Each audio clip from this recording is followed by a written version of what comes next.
First thing I always do anyway is just have a little tweak on my exposure and my contrast up here.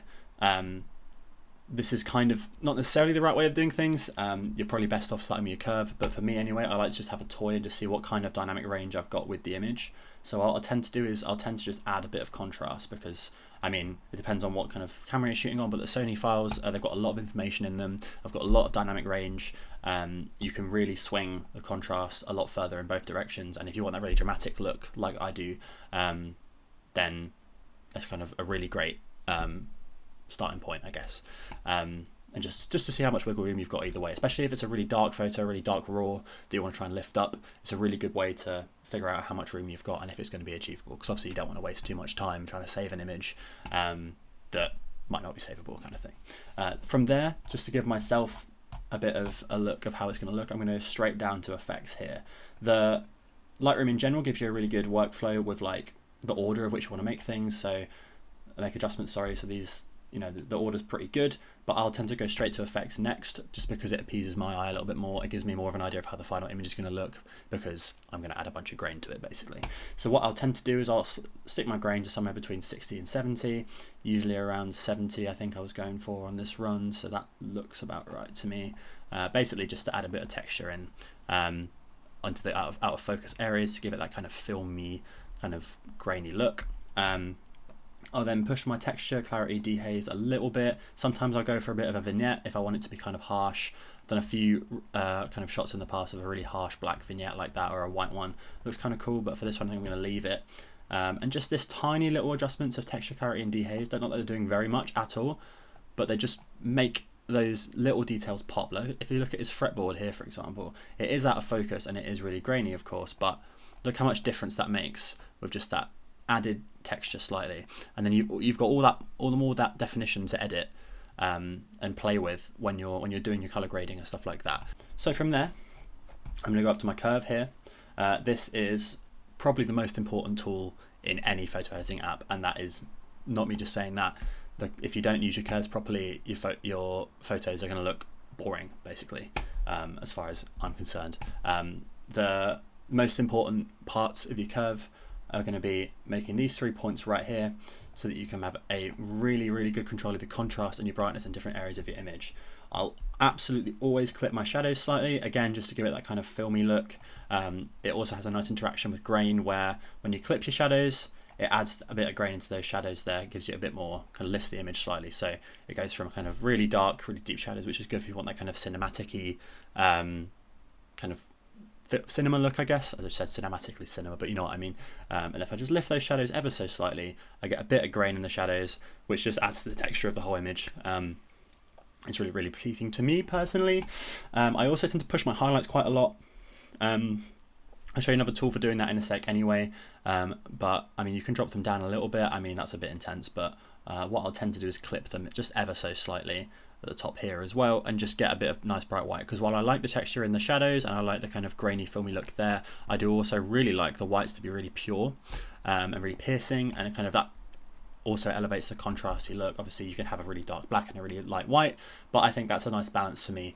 I like the really bright piercing whites paired with the kind of not muddy, but you know what I mean, kind of like grungy blacks, clipped blacks kind of thing, and it makes the image feel a lot more lighter. Brings it up kind of away from that really dark black.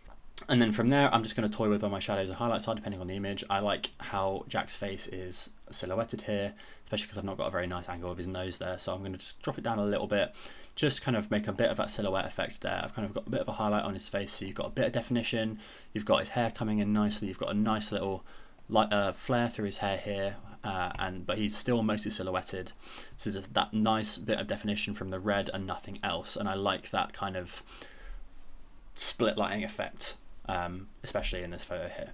And then I'm going to go for my highlights here. So once again, I'm just going to push it ever so slightly, bring those whites up just to add a bit of drama, just to add a bit more contrast, especially in the areas here, kind of up around here. I like how this is kind of splitting. That's a bit intense, but I like how this kind of blanket of white is kind of coming out, and it's kind of removing the obvious shape of the actual light. It's kind of making that more cone effect and kind of giving the light more shape rather than being just a bulb and then a bit of bleed. And then you've got your midpoint here, which again you should just toy with right at the end. and just make sure you're happy with your balance. But yeah, that looks pretty good to me. Obviously we've gone from kind of not a huge noticeable difference.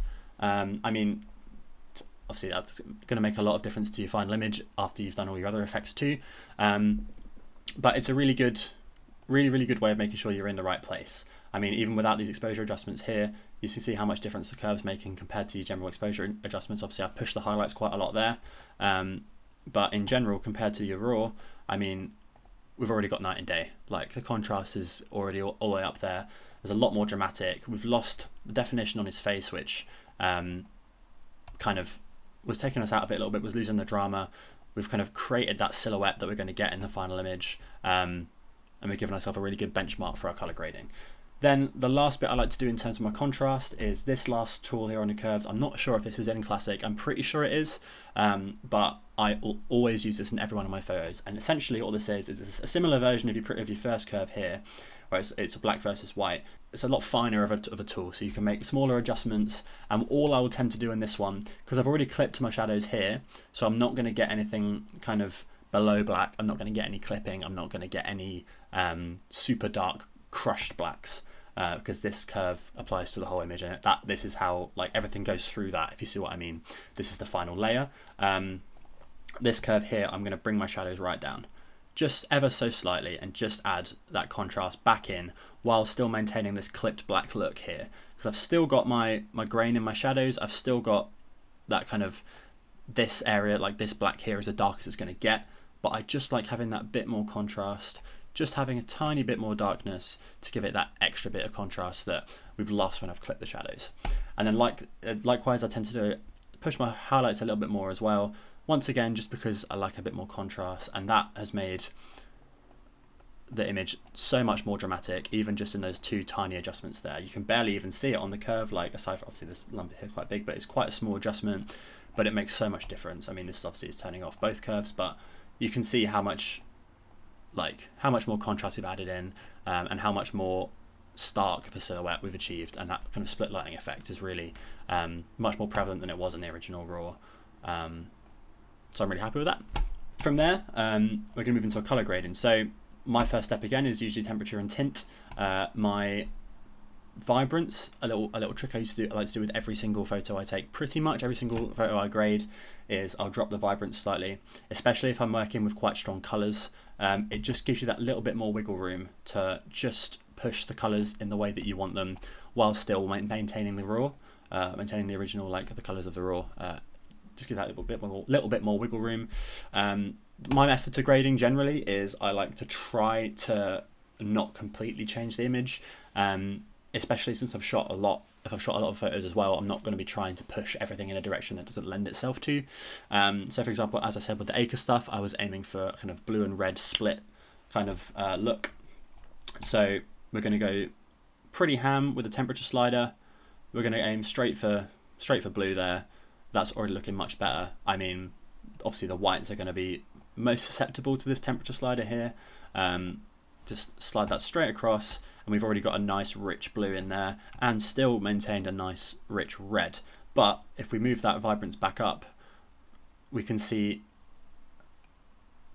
that the blue is starting to become a little bit too intense for me, which is why the tiny little drop down, about -12, -14, like I've got there, just makes that much difference of, you know, you've still got the nice rich blue, but it still maintains those whites, it still maintains the contrast. You've not lost any of the kind of starkness of it. You've not lost any of this nice piercing white over here that's kind of making the image as dramatic as it is.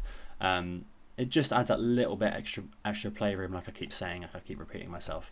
And then with tint, obviously, I'll go into my color theory a little bit more in kind of more of a close-up kind of grading tutorial I'm going to do in a bit, in potentially another one. If you want to see that, let me know.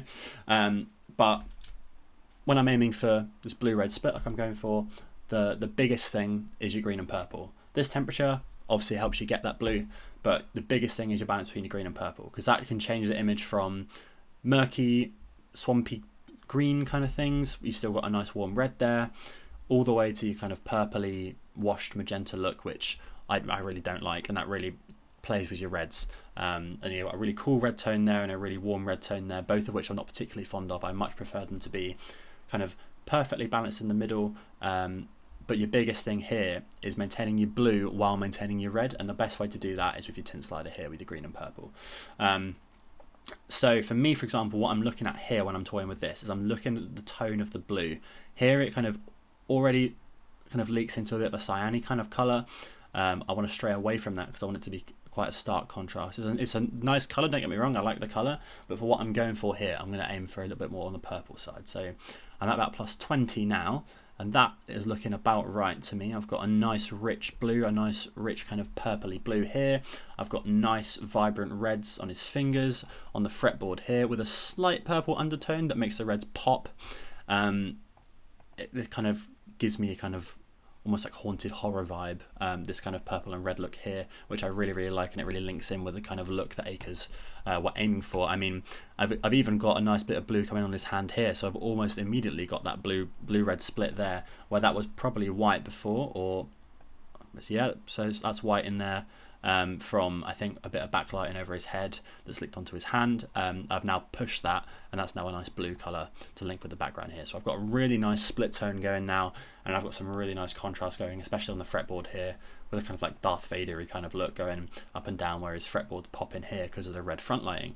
I'm already really happy with this, but the next thing I'm going to go for is I'm going to go back into my curves here and I'm going to go for colour curves. Once again, as I said, your most important thing when you're going for blue and red is your green and purple tone, but we're going to start with the red and blue because I'll always start with the curve of the colour that's most prevalent. So your red cyan here, sorry. Once again, just looking for that perfect balance between some nice rich reds and some nice rich blues. So here I'm a little bit too cyan, here I'm a little bit too purple. So I'm just going to push it slightly towards cyan, I think, and just take the edge off that blue slightly. Just give it that bit of kind of pop from the cyan without losing too much of the red. And that, to me, looks like the perfect balance. Very subtle adjustment, but you can see the difference it's making in a minute. From there, I'm going to go for green and purple again. Again, it's a similar adjustment to what I'm doing down here with my tint, but you have that little bit more control with your curve. And if you can see here, like because of the adjustments we've made down here with the vibrance, the tint, and the temperature, this is affecting your exposure a lot. If I'm pushing it really green, that's going to really brighten the image up. If I'm pushing it really purple, it's going to really darken the image down because we've set our axis on our blue and red. So while I guess another thing I can talk about a little bit more is that when you set your color palette for your image, or when you've got your lighting and you've got the tones you're going to go for, the color adjustments you make can really affect the exposure of your image, which is why it's important to lock that exposure in before you even start your color grading, because those colors, the color adjustments that you make will vastly affect that exposure, and if you haven't got it right initially, it'll be really hard to bring it back to where you want it, because then it becomes more complicated the more steps of color you add. So here, for example, like I said, the green and purple side we've got here is really affecting our exposure. So what I really want to do is just add a little bit more contrast in from the purple, because I really like that kind of tone that the purple's given me there up here in this corner. If I zoom in on that, I've got a nice bit of darkness coming in there that's really taking some of that green out, especially in the kind of areas around his highlights here, around his hair. I've got a little bit, if I leave that back on the baseline, I've got a little bit of green coming in there, which I'm not a huge fan of, so that purple will just take that out ever so slightly. But I've still got a nice rich red, I've still got a nice rich blue, I've still got that nice purple tone down his fretboard, and that's looking a lot better as well. So I'm happy with that, and then we'll go back into our blue and yellow. I'm not going to add too much in this because I don't want to add any yellow, I don't want to add any blue either. Really, I'm happy with the blue. I don't want to overwash it. If I push that all the way there, it's just going to completely lose all the red. Vice versa, if I do all that, I'm going to completely lose all the blue. So what I really want to do here is just make sure that I'm happy with the tone of my red, because that is what the yellow is going to do for me. So I'm going to pull back that blue ever so slightly, and just to richen up that red, because I've got quite a purple red in here, which I'm happy with. I like that, but I just think I can just take that edge out a little bit. You see, we've got that kind of line of highlight down his ring finger here, and his pinky, and just pushing that the tiniest bit yellow it's just going to really richen that up and make sure that we've got that really nice rich colour there, and it's taken out some of that purple that was bleeding in. So altogether, I mean, we've made a series of very small adjustments on the curves here, and that's going to make quite a lot of difference. Obviously, this is turning off all my curves, but now we're kind of in a much better position. We've got the contrast better. We've made those really fine adjustments to the colours that I'm now super happy with the colours. And now we've got a really good kind of base for our image. What we'll then go through is we'll go down to our colour grading as the last step. I'll always add just a touch of green in my shadows, which just gives it that little, again, just a little filmy look. It just lifts those shadows ever so slightly.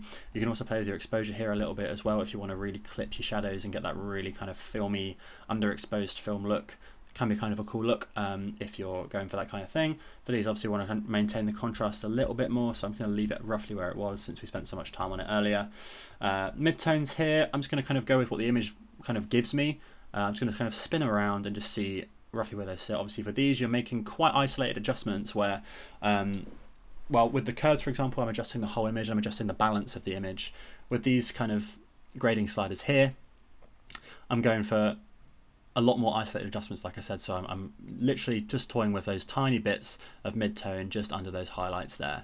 And what I really want is just to not make too much difference, really, because I was quite happy with them. So down in this purple pink here is just a little bit too much for me. I don't want to make it too green either, so I'm probably going to sit it in here somewhere, probably like there. This is looking about right to me. Just makes a little bit of difference, a tiny little bit more contrast, a little bit less green somehow, even though I've added more green into it. A little bit more green maybe. Either way, I'm happy with that. I like that. Can't really 100% see what's going on. It's quite far out, but just a tiny little difference. I mean, that's more just for me to know that I've used that slider kind of thing. But I'm pretty happy as we are. I don't think I need to add too much else, but just going to go into my highlights anyway, just in case, and just see. I mean, there's not going to be a huge difference here because the highlights we've got in are quite bright, so we'd need to add quite a lot of colour in to make that much difference, and I don't really think I want to. I do quite like the blue in here, just adding a little bit more blue in, so I might just leave that around about there. So that's just made, again, a very tiny difference, but just adds that extra bit of depth in there. And if I turn that on and off completely, you can see there is a very slight difference. We've lost some of the purple, we've gained some kind of cyanic glow, and we've added just that little bit of green in the highlights. It just lifts it and gives it that slight filmy vibe. And then, yeah, that's kind of where I'm going to land it for the color grading part. I mean, you can also go for your color mixer and your point color. These are really helpful, especially if you've got unwelcome colors. Say, for example, I'm going for a look like this, and there was a really bright purple light, which is really going to stick out because I'm using that purple green slider as kind of the base for my general color grade. So if I've got any purple actually in the image and I'm trying to push that purple is going to go fucking crazy, and that's going to annoy the hell out of me. So what I could do, obviously, you can just straight up remove it if it's something that's removable. Say it's like kind of just in the corner, like a spot straight towards the camera, and you've got just a little circular light. You can just get rid of that with your remove tool or something in Photoshop, or you can go for your color mixer or your point color. They both kind of function very similarly. You've got hue, saturation, luminance on your color mixer here. So a little tip as well, if you click this little target here, it lets you go into the image and you can choose which part of it you want to do. So say, for example, I'm not happy with this red and I think, oh, I'd like it to be a little bit more warm. I can just slide that way and I can make it like yellow. I mean, I think at this point you start going into territory of kind of manipulating it too much and it ends up looking quite artificial. So I'm going to get rid of that because I liked how it was. My last bit is I'm always cropping to 4:5. I'll shoot in 3:4 on my camera because it kind of gives you a little bit more wiggle room, and also the way that Sony does it is it doesn't actually shoot the photo in 3:4. It shoots it in 2:3 as usual, but gives you a little guide for 4:3. So I can frame my photos to 4:3, and I can end up cropping to 4:5, which gives me just a little bit more room to move around. Say, for example, I just missed out part of his base here. Say I'd shot this photo here, I just missed out that part of his base, and that's so annoying. I could have got his whole base in there. Oh, actually, I've got a little bit more wiggle room there just to move it down. I'm pretty happy with how I framed this in camera, to be fair, so I'm not going to go crazy with the crops. This is the original image that I delivered to Acres, and they're pretty spot on. I've actually got a nicer edit on this, and I think this time than I did initially, because I think I spent a little bit more time on it. So I've managed to get rid of some of that blue in his hair. I've managed to have a slightly nicer pop of red on his fretboard, but I do also quite like how murky it is down here, and this one